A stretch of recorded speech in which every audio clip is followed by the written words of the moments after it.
Assalamu alaikum. Now we're going to start the class. Sufficient students are available in here. It is now 18. And today's topic is electromagnetic repulsion motor or simple repulsion motor. আজকে আমাদের topic হচ্ছে repulsion motor. আর গত ক্লাসে আমরা যে আলোচনাগুলো করেছি তারপর থেকে আজকের ক্লাসের আলোচনা হবে। Yesterday we discussed about the clockwise direction and counterclockwise direction of rotation, construction and working principle, including the definition. গত ক্লাসে আমরা ডেফিনিশন সম্পর্কে আলোচনা করেছি, ওয়ার্কিং প্রিন্সিপল এবং কনস্ট্রাকশন এগুলো সম্পর্কে আলোচনা করেছি। ক্লকওয়াইজ রোটেশন এবং কাউন্টারক্লকওয়াইজ রোটেশন ব্যাখ্যা করা হয়েছে। Now we are going to discuss the developed torque of the motor, the amount of torque developed in the repulsion motor. So how can we derive the torque equation? So we are going to share a new slide.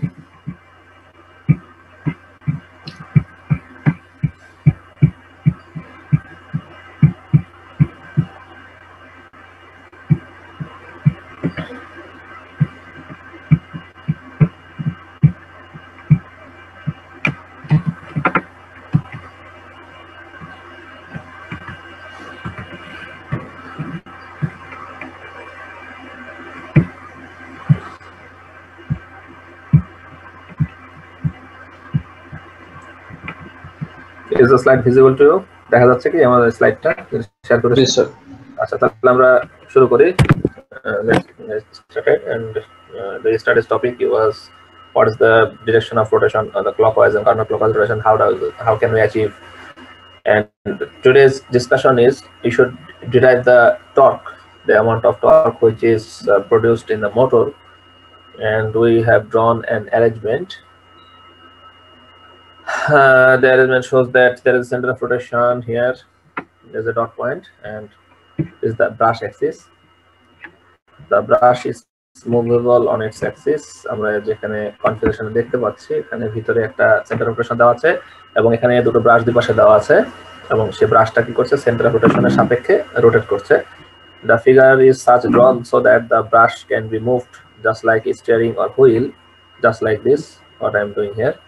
এবং এখানে এভাবে করে আমরা এটাকে ঘোরাতে পারবো, সেভাবে করে এখানে আঁকানো হয়েছে ছবিটা। তো আমরা এখন প্রথমে যেটা করতে যাচ্ছি যে আমরা গতকালকের এই পজিশনটা থেকে টর্কটা ডেভেলপ করব। So we discussed the clockwise rotation, and to make the motor rotate in clockwise direction we have to shift the brush towards the clockwise direction, the same direction as we want to rotate it. আমরা যেভাবে এটাকে ঘুরতে দেখতে চাই এই ব্রাশটাকেও ঠিক সেই দিক বরাবরই ঘোরাতে হবে। এটাই হলো মোটরের সহজ প্রিন্সিপাল। তো ঘোরার প্রিন্সিপালটা আমরা অলরেডি জেনে গেছি, এখন আমরা শুধুমাত্র টর্ক ইকুয়েশনে ডেভেলপ করব। এবং এখানে যে অংশটা ছিল দুটো অংশ, একটা হচ্ছে লাল রঙের একটা নীল রঙের, এই দুটো নর্থ, একটা লাল রং দ্বারা আমরা বোঝাচ্ছি স্টেটরের যে সাইড সেটা হচ্ছে নর্থ লাল, এবং নীল কালার দ্বারা বোঝাচ্ছে যে রোটর সাইডের যে পোলটা ডেভেলপ হচ্ছে সেটা হচ্ছে north.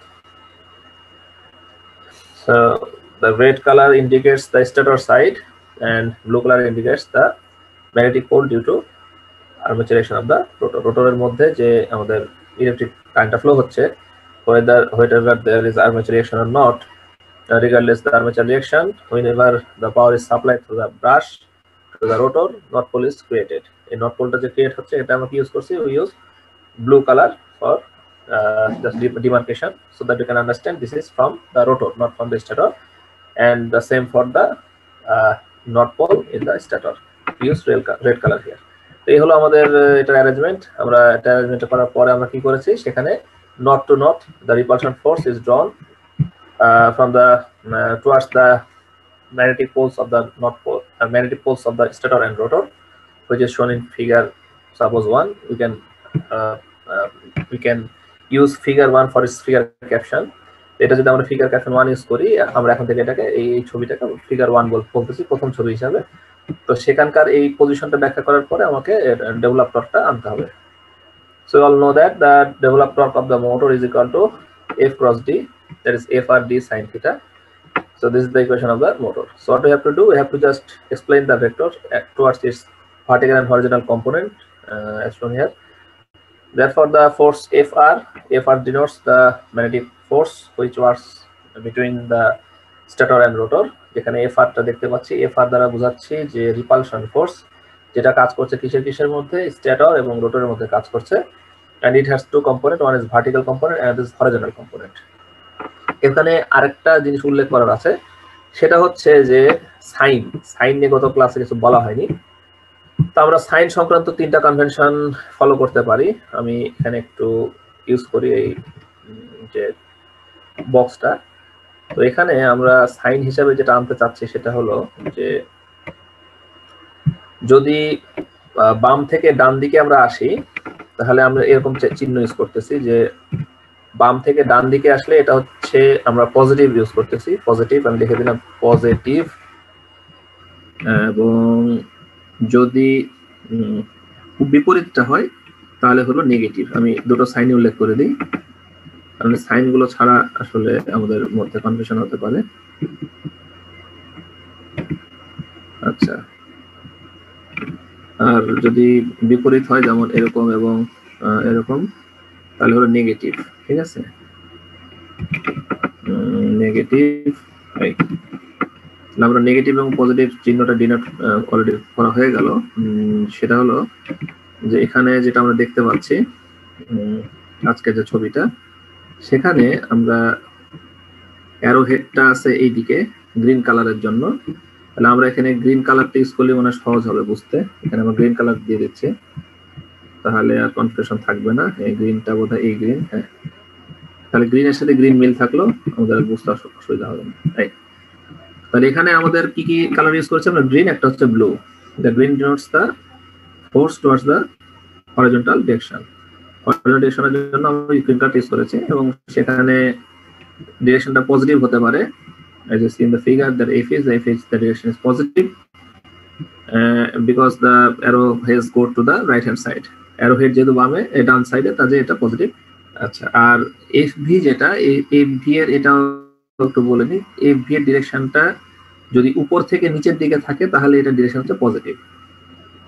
So in the figure, FH and FV both are positive according to the convention. আমরা যে কনভেনশনটা এক্সপ্লেইন করলাম সেই কনভেনশন অনুযায়ী এটা হচ্ছে পজিটিভ। আর এখন আমরা টর্কের ডিরেকশনের জন্য আমরা ধরে নিচ্ছি যে এখানেও আমরা একটা চিহ্ন ইউজ করতে পারি, সেটা হলো যে এখানে আমরা লিখলাম হলো CCW, sorry CW, CW means it means positive torque, it is positive torque.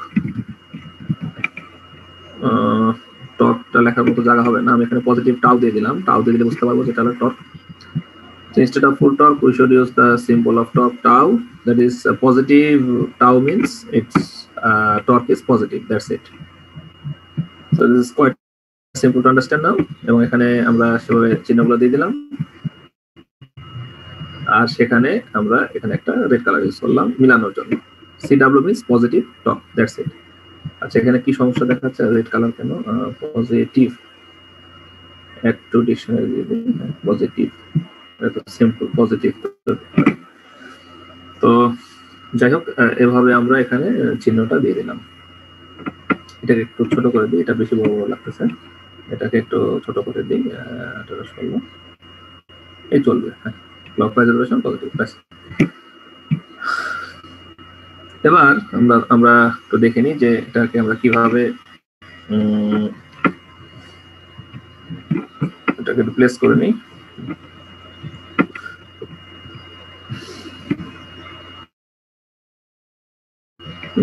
That's the center of rotation, and we also define the direction of torque, force, everything.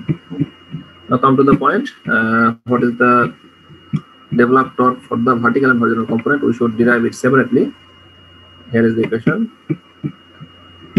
and tau h, this is the torque which is contributed by the FH or the horizontal component as in figure 1, and according to the formula, there is F tau is equal to F cross D. The same formula is used to derive the torque. There is F tau h is equal to FH cross D. What is the difference between tau and tau h? It simply differentiates the it simply denotes that simple tau without any subscript or superscript. This is the torque. The amount of torque produced in the rotor side is known as tau. And here we have placed the torque tau with the text box to denote it, that is the direction of rotation, and with the torque.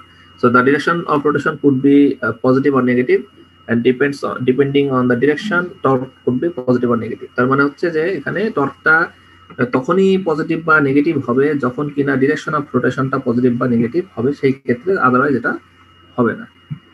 এভাবে আমরা তাহলে এটা হিসাবটা করি, ঠিক আছে, গেল এটা। এবার আমরা একটু দেখে নিই,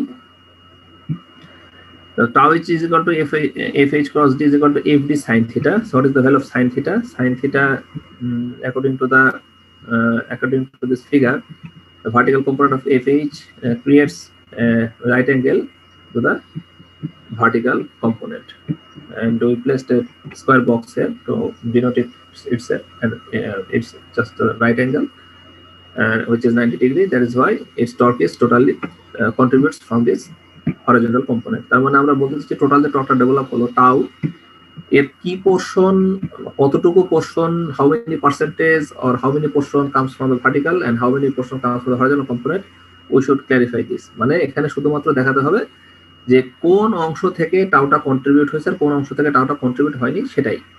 তাহলে আমরা এখানে একইভাবে সেম ফর্মুলা বসাই দিলাম। তাহলে আমরা এখানে সাইন থিটার মান দিলাম হলো 0। এটা কারণ হচ্ছে আমরা এটা গত ক্লাসের সম্ভবত বলেছিলাম যে আমরা এখানে যে দুটো পোলের ইন্টারাকশন হচ্ছে, from the interaction of the stator and rotor magnetic poles which are the same, therefore the repulsion force works, and the center of rotation, this is the center of rotation. And how does the torque works actually? The torque works just like from here to here, and which has two components. Only the horizontal component is contributing the torque, not from the vertical component. What is the reason? The reason is that the vertical component, the theta is 0 actually. So how do we calculate the theta? Theta calculates from the center of rotation to the north pole created from the stator pole. তার মানে এই 0 থেকে নিয়ে স্ট্যাটর pole পর্যন্ত, বা আমরা centre of rotation থেকে magnetic pole, centre of rotation থেকে ম্যাগনেটিক পোলের যে ডিরেকশন, সেই ডিরেকশনের সাথে আমাদের যে ফোর্সের যে ডিরেকশনটা অর্থাৎ এফ আর বা এফ আর এর যে কম্পোনেন্ট সেটার যে ভ্যালুটা হবে সেটাই হলো আমাদের আসলে থিটা। তো সেই হিসাবে যদি আমরা বলি যেহেতু এই বরাবর কাজ করছে এবং এই বরাবরই আমাদের কি কাজ করছে যে ডি যেটা সে ডি এর যে ডিরেকশন এবং আমাদের যে ফোর্সের ডিরেকশন দুটাই কি সেম, তার মানে আসলে এটা জিরো। এই কারণে আমরা এটার যে ভার্টিক্যাল কম্পোনেন্টটা একইভাবে প্লট করে আমরা এখানে জিরো পাচ্ছি। তার মানে এটা লেখার উদ্দেশ্য হলো if মানে the total torque comes from the horizontal component or from the vertical component, এটাই হলো আমাদের এখানে মূল প্রতিপাদ্য বিষয়টা। তো ব্যাস, এবার আমরা এটা পুরোপুরি ক্লিয়ার হয়ে গেলাম। এবার আমরা আসতেছি আমাদের বাকি আলোচনায়। সেটার জন্য আমি আরেকটা স্লাইড শেয়ার দিচ্ছি, যে সেটা হচ্ছে কাউন্টার ক্লকওয়াইজের ক্ষেত্রে কি হবে, আমি একটু সেটা বলে নিচ্ছি। আচ্ছা, দেখি সেখানে কি হয়। সেটা হলো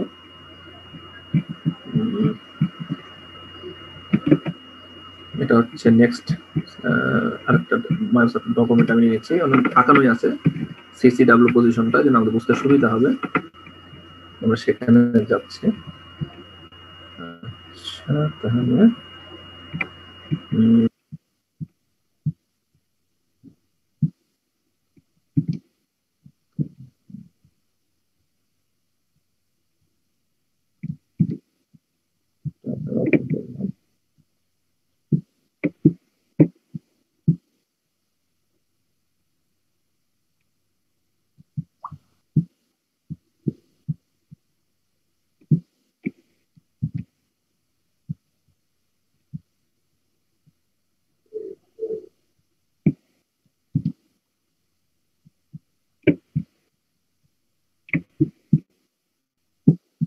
আচ্ছা, আমরা নিউ শেয়ার দিচ্ছি স্লাইড 1.4, যেটা হচ্ছে পরের স্লাইডটা। এখানে আমরা আঁকানোই আছে, এখানে কাউন্টার ক্লকওয়াইজ রোটেশন স্লাইড বলে দেখা যাচ্ছে। তো এখানে আমরা যেটা করেছি সেটা হলো এখানকার যে সেন্টার রোটেশন যেটা, এটাকে আগে যে এই পজিশনটা ছিল এই পজিশন থেকে আমরা জাস্ট শিফট করে কোথায় নিয়ে চলে গেছি, শিফট করে নিয়ে গেছি এই জায়গাটাতে। তো খেয়াল করে দেখো যে কিভাবে ঘুরছে এটা। এবার সেখানে চলে আসলাম। আসার পরে এখানে যে আমি ছোট ছোট যে এরকম করে দাগ দিয়ে রাখছি, দাগগুলো মানে এখানে কয়েল আছে, কয়েলগুলো আঁকাচ্ছে না, কারণ এই কয়েলগুলো আঁকাতে গেলে জিনিসটা অনেকটা হিজিবিজি হয়ে যাবে বা কমপ্লেক্স হয়ে যাবে, সেই কারণে আঁকাচ্ছে না। এবং গত ক্লাসে আমরা কয়েল সহকারে এক্সপ্লেন করেছি। Therefore, we just not considering the coil by this time, but the coils are there. Just to make simple, we should avoid the coil for this time. Just আমরা এক্সপ্লেনেশনের সময়টাই কয়েলটা কনসিডার করছি না, কিন্তু অবশ্যই কয়েলটা এখানে আছে, এভাবে আমরা চিন্তা করে রাখি। তো এখন আমাদের ডেভেলপ টর্ক যে হবে সেটা হলো কোন দিকে হবে। Just as the previous explanation, we just reverse the direction of rotation, nothing else. And here the value of torque is negative because it rotates in opposite direction. তার মানে হচ্ছে এখানে আগের সাথে এটার কোনো চেঞ্জ আসলে নাই, শুধুমাত্র আগে এখানে অ্যারো হেডটা ছিল নিচের দিকে, তার মানে ক্লকওয়াইজ ঘুরছিল, আর এখন এটা ঘুরবে কাউন্টার ক্লকওয়াইজ। কারণ কি? কারণ আমরা because we have change the brush Axis from the right hand side to the left hand side or the clockwise position to counter clockwise position. Just আমরা অ্যাঙ্গুলার পজিশনটা কি করেছি, ক্লকওয়াইজ থেকে কাউন্টার ক্লকওয়াইজ নিয়ে গেছি বিধায় এখন কি হবে, গত ক্লাসে যে আমরা ওয়ার্কিং প্রিন্সিপাল আলোচনা করছি সেই অনুযায়ী মোটরটা ঘুরবে হলো রিভার্স দিকে, অর্থাৎ কাউন্টার ক্লকওয়াইজ। এখন আমরা যদি কাউন্টার ক্লকওয়াইজ এর ক্ষেত্রে এটাকে বসাই, তাহলে আমরা এখানে সিসিডাব্লিউ পাচ্ছি। তাহলে সিসিডাব্লিউ হলে কি হবে, CCW means the negative torque. Negative torque হয়ে গেলে আমাদের কি হয়ে যাবে, যে এটা আমরা মাইনাস চিহ্নকে ইউজ করেছি একই কারণে, আর কোনো কারণ নেই আসলে সেখানে। তো এই হলো আমাদের negative tau because it rotates in counter clockwise rotation. তারপর কনভেনশনটা ঠিক করে নিলাম। আর একটা কনভেনশন হচ্ছে যে আমাদের এই অ্যারো হেড যদি ডানের দিকে যায়, if the arrow head exists in the right hand side it means the positive force, and if the arrow head shows on the left hand side it means it is negative torque, negative force. এই জন্য এখানে দেখো যে এটা হলো positive force এবং এখানে হচ্ছে এটা নেগেটিভ ফোর্স। মিলে গেছে আমাদের। এই জন্য এখানে আমরা কি করছি, এখানে মাইনাস এফ আর আছে, মাইনাস এফ আর এর যে কম্পোনেন্ট হলো minus F H, minus F এইচটা আমরা নিয়ে চলে আসলাম। আর এফ ভিতে আমরা এখনো কোনো হাত দিইনি। এটা হাত না দেওয়ার মূল কারণটা হচ্ছে যে এফ ভিটা কি ছিল, এখানে যা ছিল এফ ভিটা এখানেও তা আছে।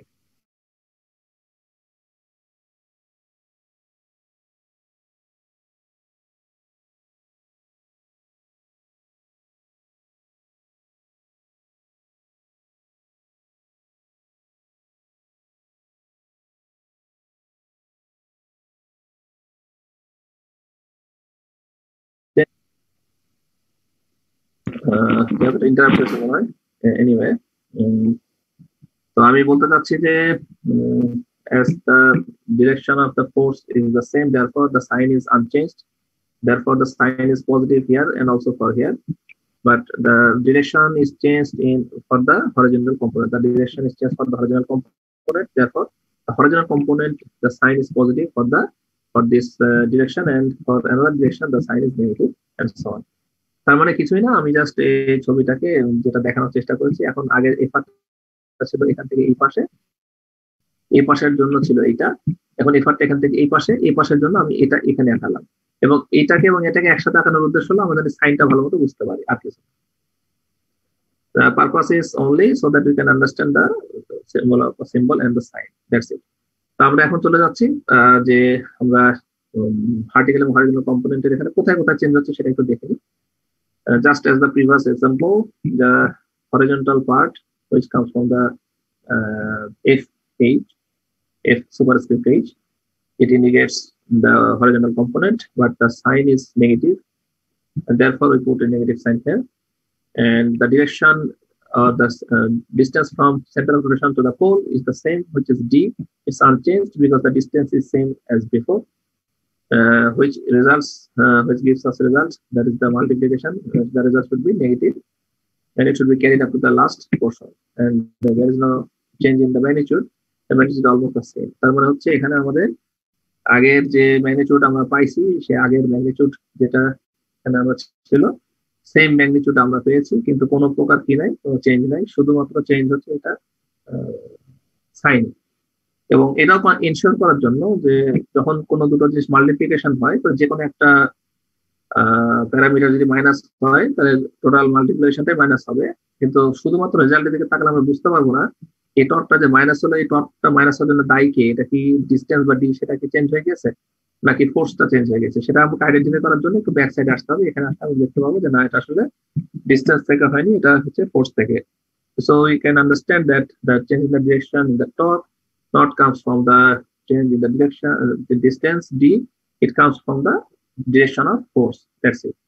আমরা যেহেতু ফোর্স থেকে এটা ডিরেকশনটা চেঞ্জ করেছি, সেজন্য টর্কটা এখানে নেগেটিভ হচ্ছে। এই হলো এক্সপ্লেনেশন গেল। আর বাকি explanation, the explanation for the vertical component remains the same as there is no change in the direction or magnitude in the vertical component. একইভাবে যেহেতু আমরা এখানে বলছি যে ভার্টিক্যাল কম্পোনেন্টের মধ্যে কোনো ডিরেকশন বা ম্যাগনিটিউড কোনো কিছুরই চেঞ্জ যেহেতু নাই, সেজন্য আমরা টাউ ভি রিমেন্স আনচেঞ্জড। আরেকটা মজার ফ্যাক্টর হচ্ছে যে যেহেতু এখানে সাইন থিটা আমরা মাল্টিপ্লাই করেছি এবং এটা হচ্ছে 0, কাজে সাইন 0 থেকে 0 হবে এটা তো আমরা জানার কথা। কাজে এখানে যদি আমরা সাইন চেঞ্জ করতামও তো আমরা 0ই পাইতাম, এটা একটা ফ্যাক্টর। তবে আমরা সেটা করবো না, আমরা কনভেনশনটাকে ফলো করে এটা আনার চেষ্টা করবো। তাহলে এতক্ষণে আমরা ক্লকওয়াইজ এবং কাউন্টার ক্লকওয়াইজ রোটেশন গত ক্লাসে আলোচনা হয়েছিল। এখন আমরা টর্কটা ডেভেলপ করলাম, কারণ টর্ক ডেভেলপ না করলে আমরা পাওয়ারটা ডেভেলপ করতে পারবো না, because we know that the mechanical power Pm is equal to tau into omega.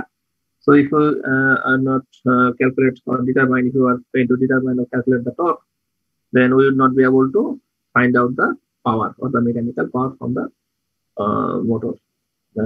এটা হলো কারণ যে আসলে টর্কটা আসবে, এবং টর্কটা না জানলে আমরা ডেভেলপ যে পাওয়ার সেটা আসলে বের করতে পারবো না, যেন আমাদের টর্কটা খুবই জরুরি মোটরটার জন্য। তো এটা হলো আমাদের বাকি দুটো পজিশন, শুধুমাত্র হচ্ছে এটা চেঞ্জ হয়ে গেছে আর কিছু নেই। এটাকে আমরা একটু ফ্লিপ করে নিই, তাহলে হয়ে যাচ্ছে। এটাকে আমরা যেটা করতে পারি সেটা হলো এখানে আমাদের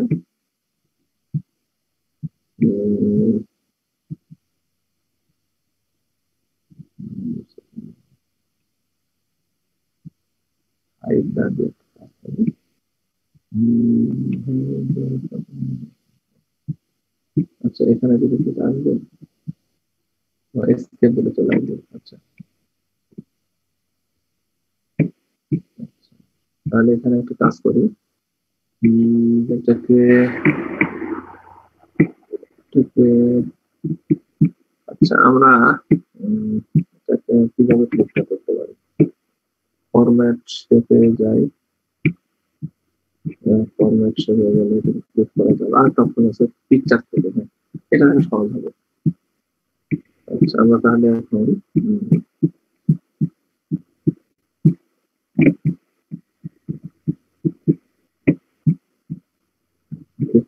গেলাম।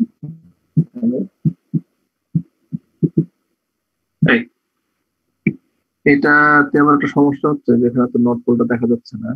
ওটাতে সমস্যা নাই। আচ্ছা, এটাকে আমরা কাজ করতে রেখে দিই, পরে এটাকে নিয়ে কাজ করা যাবে। এখানে একটু চেঞ্জ করে দিলে হয়ে যাচ্ছে।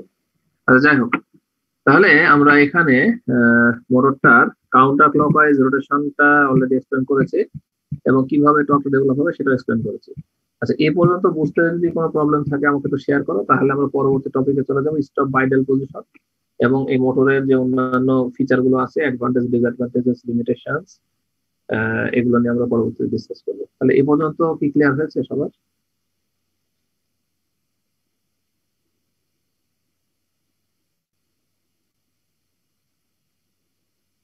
জি স্যার। তো আমিও তাই ধারণা করছিলাম যেটা quite easy to understand as we have explained the total thing very simple way. Thank you so much for understanding. তো আমরা এখন তাহলে নেক্সট টপিকে চলে যাচ্ছি, যে সেটা হলো স্টপ এন্ড আইডল পজিশন। তাহলে আমরা এটাকে আগে স্টপ শেয়ার করে দিই, শেয়ার করার পর আমরা পরবর্তী পজিশন দিকে চলে যাচ্ছি। এটাকে একটু মিনিমাইজ করে নিই আমরা। সেটা হলো এখানে এটাকে শেয়ার করে দিচ্ছি।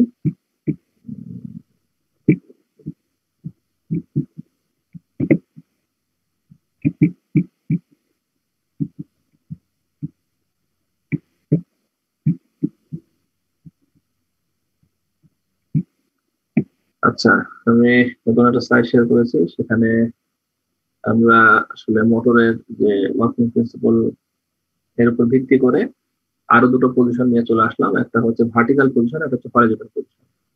তো এর আগের যে পজিশন দুটো ছিল, আগের যে দুটো স্লাইড আমরা ডিসকাস করেছি, সেটাতে একটা ছিল যে ব্রাশ অ্যাক্সিসটা কি থাকবে, ক্লকওয়াইজ ডিরেকশনে থাকবে, আর আরেকটাতে ছিল কি কাউন্টার ক্লকওয়াইজ ডিরেকশনে থাকবে। এভাবে ছিল, অর্থাৎ the previous two positions the brush axis was inclined.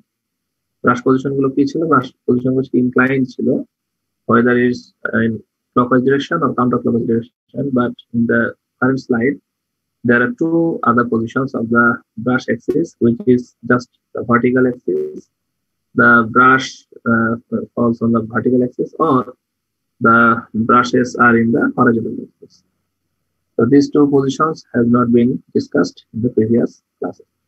এর আগের ক্লাসগুলোতে বা আগের ক্লাসে আমরা এটা ডিসকাস করি।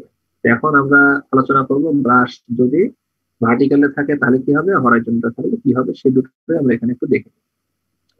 আচ্ছা, ফার্স্ট কেস হচ্ছে if the brush is placed vertically just as the figure and what will happen there. এখানে যেটা হবে সেটা হলো এখানে যে নর্থ পোল এবং নর্থ পোলটা আছে, তো একটা নর্থ পোল হচ্ছে আমরা একটু কালার চেঞ্জ করে দিই, এটা হলো নীল কালার দিলে বুঝবো যেটা এখানকার, এবং এখানে একটু মোটা কালি দিয়ে দিই, এখানে নর্থ এরকম মোটা করে নর্থ দিলাম, ব্যাস। আর এখানে আগে যে নর্থটা ছিল লাল, ওটা নর্থ লালই থাকতো, আর নীলটা আমরা বুঝবো যেটা হলো রোটর থেকে আসে, আসে নর্থ হলো এই নীলটা, ব্যাস। এটা হলো আমাদের স্টেট অর্ডার। তাহলে এবার আমরা কি করব, এটাকে বলবো যে এটা কোন দিকে ঘুরবে বা কেন ঘুরবে বা কি হবে সেটা দেখুন। তাহলে এটা হলো centre of rotation. As this is the center of rotation, from this distance to this north pole, there should be a D, which we can plot from here. This is the distance D. We have denoted that D is the distance between the center of rotation to the magnetic pole. And the repulsion force Fr works between the north poles, which means that if we take the repulsion force, or if we consider the repulsion force working along this direction, which is basically vertical direction, we can use deep color or light green we can use, or we can simply use this double head arrow. or double head arrow use করি তাহলে আমরা সহজে বুঝতে পারবো, and then this should be the direction of repulsion force. So why should we use the double arrow? Because it's it repulses each other. That is why you put double arrow head. Double arrow head, it repulses each other. So what would be likely to change actually? It must be the rotor, not the stator. আমরা জানি যে যদি repulsion ফোর্সটা কাজ করে, stator যেহেতু শক্তভাবে Mount করা আছে, ওখানে কোনো চেঞ্জ হবে না, যা চেঞ্জ হবে সবই রোটরে। এবার আমরা এটাকে এখানে একটু এক্সপ্লেন করবো, আর একটু সরাই নিয়ে যে আমরা এখান থেকে এইদিকে যাচ্ছি, মানে একটু জাস্ট অ্যারো হেড দিয়ে দেখাচ্ছি, এটাকে আমরা একটু নতুন ভাবে দেখি যে কি হয়। তো এখানে আমরা এর আগে যে এফআর এর যে কালারটা ছিল, এফআর এর কালারটা ছিল হচ্ছে এরকম একটু চকলেট কালার মতো, আমরা সেই চিহ্নটা ইউজ করতেছি এখানে। এই হলো আমাদের FR. This is the FR, and there are two other parameters. One is green color, and it thickness should be somewhat less than this. So this is the green component, which denotes the horizontal component, and there is another component which is blue component that represents the vertical component. So what will it get if we dissolve the value, that is the FR, এবং আমরা যদি এটাকে dissolve করি কি পাবো সেটা একটু দেখে নিই। এখানে এফআরটা কাজ করছে বরাবর, এবং আমরা দেখতে পাচ্ছি যে the sin theta or theta is equal to its direction is just towards the D, that is the D is here, and what is the direction of the distance from the center of rotation to the north pole is D, and also the force works along the D, which means that the angle is totally 0 degree angle. Therefore FR is equal to, it should be FV, and FH should be 0. তার মানে এটাকে যদি আমরা সহজভাবে বলতে পারি যে আমরা যদি এটাকে ভার্টিক্যাল কম্পোনেন্টে ভাগ করি, যেমন আগেকার কম্পোনেন্টটা যদি আমি টাকানোর চেষ্টা করছি, এটা যদি FR হয়ে থাকে তাহলে FR এর সাথে এখানে ছিল FV, আর এটা ছিল হচ্ছে FH, এবং আমরা যেটাকে ভেক্টর হিসেবে আঁকাই তাহলে FR is equal to vertical FR vector is equal to FH plus FV. তাহলে এটার জন্য কি হবে, এই দুটো কম্বিনেশন হবে, এবং আমরা দেখতে পাচ্ছি যে FH কম্পোনেন্টটা 0, এটা কেন 0, কারণ টোটাল কম্পোনেন্টে ভার্টিক্যালি কাজ করতেছে। কেন সিম্পলি ক্রস দিয়ে রাখলাম, যেদিকে কোনো আসলে কম্পোনেন্টই নাই। এটা ভার্টিক্যালের হরিজন্টাল কম্পোনেন্ট কত হবে, 0 হবে। ভার্টিক্যাল যে কোনো একটা অবজেক্ট বা ভার্টিক্যাল একটা ভেক্টর, তার হরিজন্টাল কম্পোনেন্ট তো ডেফিনেটলি 0 হবে। তো আমি যদি আরেকভাবে জিজ্ঞেস করে একটা ভার্টিক্যাল লাইন টান দিলাম, সেটার উইডথ কত হবে, সবাই বলবে 0 হবে। এটা ঠিক সেরকম একটা ব্যাপার। So what does it mean? It just means that the horizontal component is totally 0, and only we get the vertical velocity, which is equal to FR. If we put the value of that equation, that is tau V is equal to what, and tau H is equal to what, so we get the tau is equal to 0, but not for the theta, because it comes from the magnitude of FH. তার মানে tau H এর সমান যে দুটো value ছিল, একটা ছিল FH cross D ছিল, FH ক্রস ডি ছিল, আসলে এটা ছিল হচ্ছে FH into D sine theta. তার মানে হলো এখানে কিন্তু সাইন থিটা 0 হয়নি, সাইন থিটা কিন্তু 90 ডিগ্রি আছে, তো এখানে সমান কি হবে, FH into D sine 90 degree আছে। এই সাইন 90 ডিগ্রিটাকে যদি আমি রিপ্লেস করে দিই তাহলে আমাদের কি থাকে, আমাদের এখানে 1ই থাকে, কাজে এখানে সাইন 90 ডিগ্রি উল্লেখ না করলেও সমস্যা নাই, FH ইন্টু ডি থাকবে। তাহলে এটা কেন 0 হবে, 0 হবে FH এর কারণে, কারণ FH এর ভ্যালুটা হলো 0, তাহলে FH যেহেতু 0, কাজে 0 সাথে ডি গুণ করলে কি হবে, 0 হবে, তো টোটালটা 0 হবে। আর এর আগে FH এর ভ্যালুটার জন্য কি লাগছিল, FH এর ভ্যালু লাগছিল প্লাস হচ্ছে সাইন 90 ডিগ্রির মান লাগতেছিল। আচ্ছা, এবার আমরা আসি হলো টাউ ভি এর দিকে। টাউ ভিতে কি ছিল, টাউ ভিতে ছিল হলো FV ক্রস ডি। এবার আবার বিপদ হচ্ছে যে V ক্রস ডি যদি থাকে তাহলে এটা সমান কি হবে, FV into D sine theta হবে আগের মতো করে, এবং FV এর ভ্যালু যথেষ্ট বেশি, এটার ভ্যালু ঠিক আছে, আর ডি এর ভ্যালু তো কখনো 0 হবে না, these are all non-zero quantity, but the problem is that theta is equal to 0 for the vertical component. If we put theta equal to 0, so we get FV into D into 0. So all the things should be 0. One comes from the magnitude and another comes from the theta angle. That is why tau V is equal to 0 as well as tau H is equal to 0. But the reasons are different. One comes from the theta is equal to 0. That's why total factor is 0. Another comes from the magnitude. although the theta is equal to 90 degree, which is the maximum value for sine, as it is multiplied with fh, which results 0. That is why if we add tau v and tau h, all should be 0. If we add all the value, we get 0. That is why there is no torque developed in the motor. The total tau is equal to 0. Because if we consider that the tau is equal to summation of tau v and tau h, আমরা যেভাবে চিন্তা করি যে tau v এবং tau h এর যোগফল, তো যোগফল দুটোই যদি 0 হয় তাহলে যোগফল কি হবে? 0 হবে, এটা গুণফলের ব্যাপার না। এই কারণে এখানে কি হয়ে যাবে যে আমাদের যে ডেভেলপ যে টর্কটা এটা আসলে 0 হবে। And if we have to prove that the motor is not rotating, we have to prove somewhere or someone like that. আমাদেরকে এইভাবে প্রমাণ করতেই হবে যে the developed torque is equal to 0. Unless we prove the torque is equal to 0, we cannot claim that the motor will not rotate. এটা হচ্ছে একদম simple statement. আমরা যদি এটা ক্লেম করতে চাই বা আমরা বক্তব্য দিতে চাই যে মোটরটা ঘুরবে না, তাহলে আমাকে প্রমাণ করতে হবে ম্যাথমেটিক্যালি যে তার total develop torque is equal to 0। এটাই হচ্ছে একদম সহজ বাংলা হিসাব। তাহলে যতক্ষণ আমরা টর্ক 0 প্রমাণ করতে না পারবো ততক্ষণ আমরা বলতে পারবো যে মোটরটা ঘুরছে। আরেকটা ফ্যাক্টর হলো যে আচ্ছা এই পজিশনটা কি তাহলে ক্লিয়ার হয়েছে যে স্টপ বা আইডিয়াল পজিশন যেটা?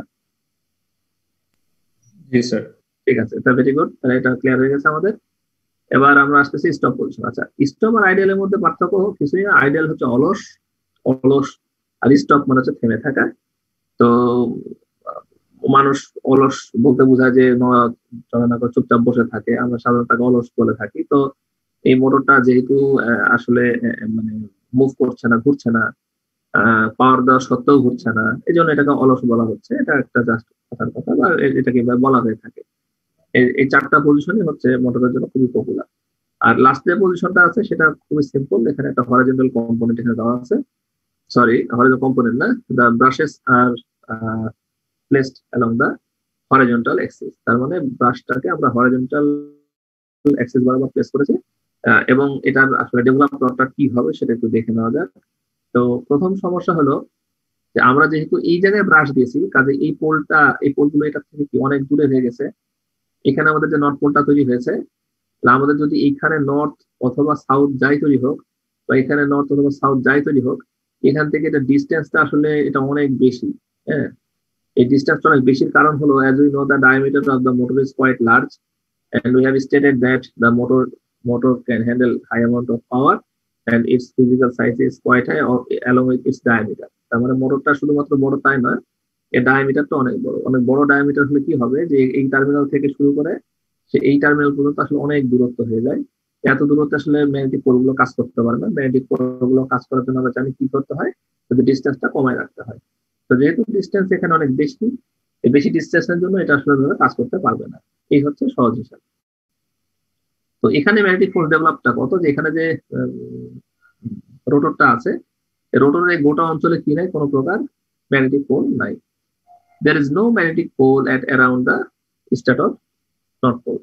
তার মানে স্টেটরের যে নর্থ পোল আছে এর চারিপাশ দিয়ে এট অ্যারাউন্ড সেখানে কোনো কি নাই, সেখানে কোনো ম্যাগনেটিক পোল নাই। No magnetic pole is there, no magnetic pole, no MP, simply, right? No magnetic poles are there, so which means that as there is no magnetic pole, there is no attraction or repulsion force that took place between the stator and rotor, for which the motor would tend to rotate। এখানে motor যে ঘুরতে পারবে তার জন্য কোনো ব্যাকগ্রাউন্ডই তৈরি করা নাই, কারণ এখানে আসলে কোনো পোলই তৈরি হয়নি। পোল তৈরি না হলে তো অ্যাট্রাকশন রিপালশনের আলোচনাটাও আনা মুশকিল। তো এই সমস্ত কারণে এই মোটরের আসলে কোনো টর্ক হবে বলে আমরা দেখতে পাচ্ছি না এখানে। আর অনেক দূরে ম্যাগনেটিক পোল থাকলে কি হয়, এখানে আসলে নেগলিজিবল একটা ফোর্স কাজ করে। যেমন এখান থেকে যদি এটা এখানে 1 মিটার দূরত্ব থাকে, তাহলে একটা ম্যাগনেটিক পোল এত দূরে গেলে কিভাবে আর কাজ করবে, তাই না? তো এটা তো খুব সিম্পল একটা হিসাব, আমরা সবাই দেখেছি বহুকাল থেকে যে ম্যাগনেটিক পোল গুলো কাছাকাছি আনলে কাজ করে, আর অনেক দূরে চলে গেলে সেগুলো আসলে কাজ ওইভাবে করে না। সে কারণে এই স্টপ পজিশনে আমরা এখান থেকে কোনো রোটেশন পাচ্ছি না। তাহলে whether the brushes are along with the horizontal or vertical axis will get no rotation, and that cases the motor will be stop or ideal, whatever. So this is the explanation for stop or ideal position. So we get total 4 positions. One is the counterclockwise position, another is clockwise position, and this ideal position or stop position. Then the last one is the only stop position. So 4 positions are discussed. Accordingly. তাহলে আমরা almost basic পার্টটা আমাদের হয়ে গেছে repulsion মোটরের, torque equation এবং explanation কিভাবে এগুলো হলো সবগুলো হয়ে গেছে। তো এই পর্যন্ত কারো বুঝতে অসুবিধা থাকলে বলো। আর এরপর আমরা চলে যাচ্ছি হলো অ্যাডভান্টেজ, ডিসঅ্যাডভান্টেজ এবং এই এই টপিক গুলোতে আমরা চলে যাচ্ছি এরপরে।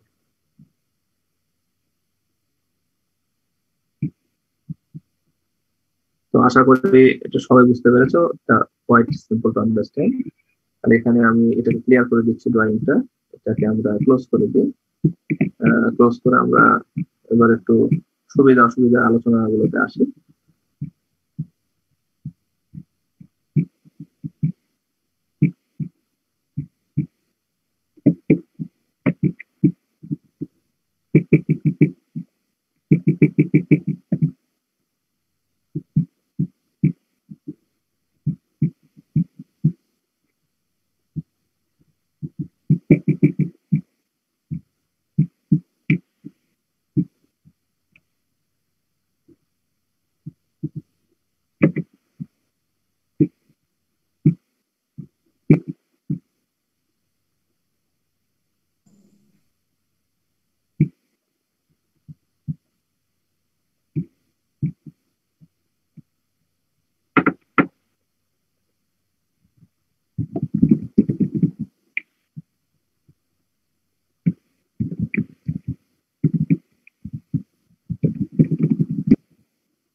আচ্ছা, so let's get started again.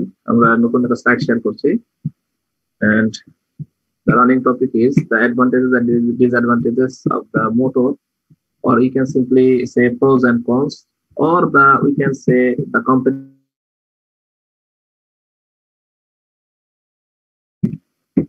স্লাইডটা কি দেখা যাচ্ছে এটা? জি স্যার।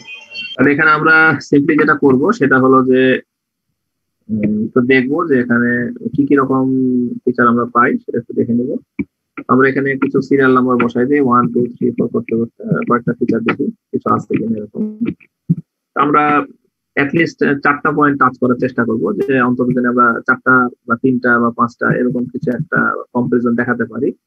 তো ফার্স্ট একটা প্রপার্টিজ হচ্ছে এই মোটরটার যে সাইজ, ঠিক আছে, আমরা কম্পারিজনের মধ্যে সাইজ দিয়ে দিচ্ছি বা পাওয়ার রেটিং দিয়ে দিচ্ছি, পাওয়ার রেটিং, ঠিক আছে, পাওয়ার রেটিং একটা ফ্যাক্টর। এরপরে সেকেন্ড ফ্যাক্টর হচ্ছে সাইজ। এরকম অনেকগুলো ফ্যাক্টর উপর ভিত্তি করে অন্তত 4টা-5টা মিশ্রণ না হয় ওটা চেষ্টা করি একটু। তাহলে আমরা প্রথমে আলোচনা করি depending on the power rating what is the status of the motor. এখানে রিপালশন মোটরের পাওয়ার রেটিংটা হচ্ছে হাই। আমরা এটা বলেছিলাম যে টিপিক্যালি এটা হচ্ছে অ্যারাউন্ড 700 হর্স পাওয়ার বা এমনকি এর চেয়েও বেশি হয়ে থাকে, অর এর চেয়ে বেশি হয়ে থাকে, ঠিক আছে, অর পজিটিভ না অর প্লাস দিয়ে রাখি 700 হর্স পাওয়ার প্লাস, এটা কিছু কম বেশি হয়ে থাকে, ঠিক আছে। আর এটা হাই হতে পারে এবং আদার যে মোটরের যে পর্যন্ত আমরা পড়েছি সেগুলো বিভিন্ন রকম আছে, সেগুলোর আছে লো পাওয়ার আছে, হ্যাঁ, লো অর মিডিয়াম, ঠিক আছে।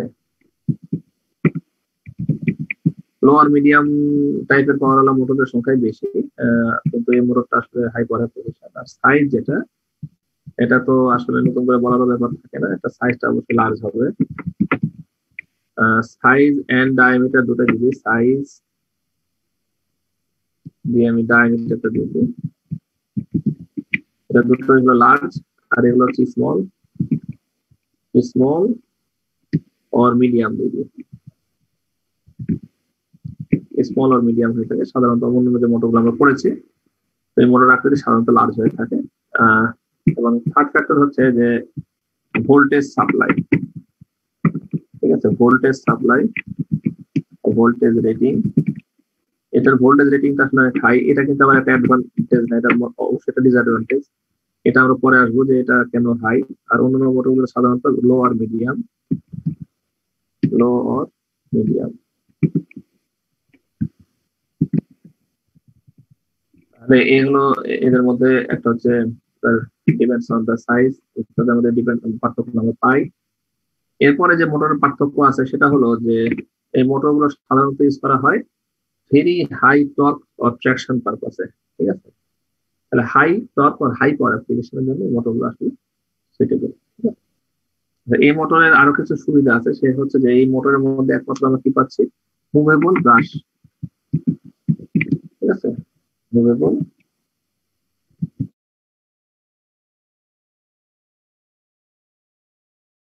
মুভেবল পেয়ার অফ ব্রাশেসটা এখানে আমরা পাচ্ছি ইয়েস, এবং আদার মোটরস আমরা আসলে এই পর্যন্ত তোমাদের পর্যন্ত জানা থেকে বলো আমি আসলে পাইনি। তো এখানে রিপালশন মোটরের মধ্যে একমাত্র আমরা মুভেবল পেয়ার অফ ব্রাশেস পেয়েছি, আর বাকি মোটর গুলোর ক্ষেত্রে আমরা আসলে মুভেবল ব্রাশটা ওইভাবে পাইনি। এটা একটা one of the comparisons.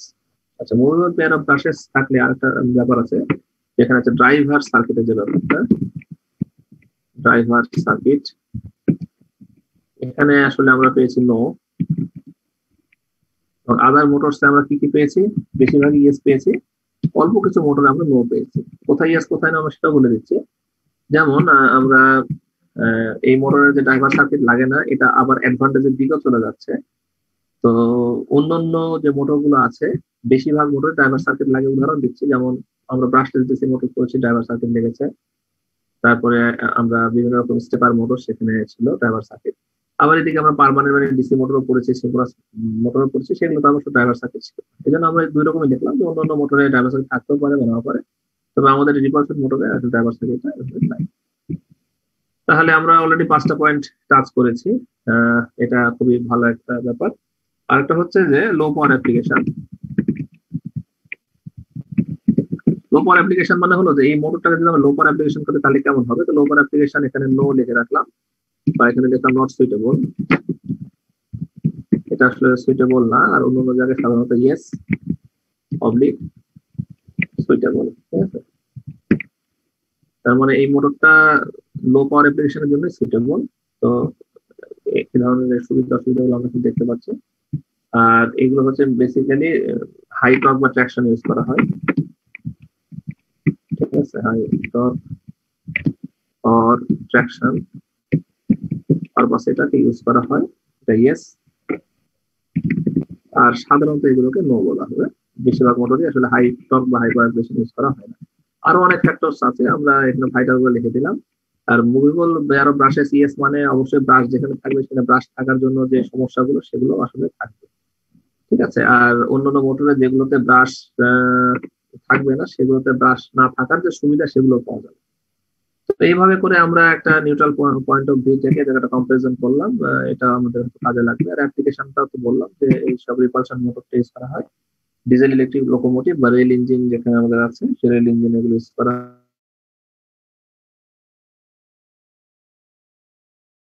Generator থেকে ইলেকট্রিসিটি প্রডিউস হয়, সেই ইলেকট্রিসিটিটা আমাদের এই মোটরটাতে সাপ্লাই হয়, এবং এভাবে আসলে এটা চলে।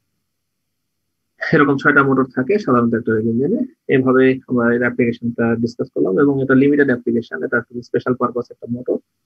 It's not suitable for wide spread application, just like other motors. অন্যান্য মোটরের মতো এত wide spread application না, it's too much specific application.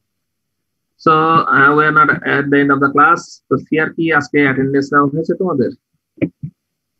G sir.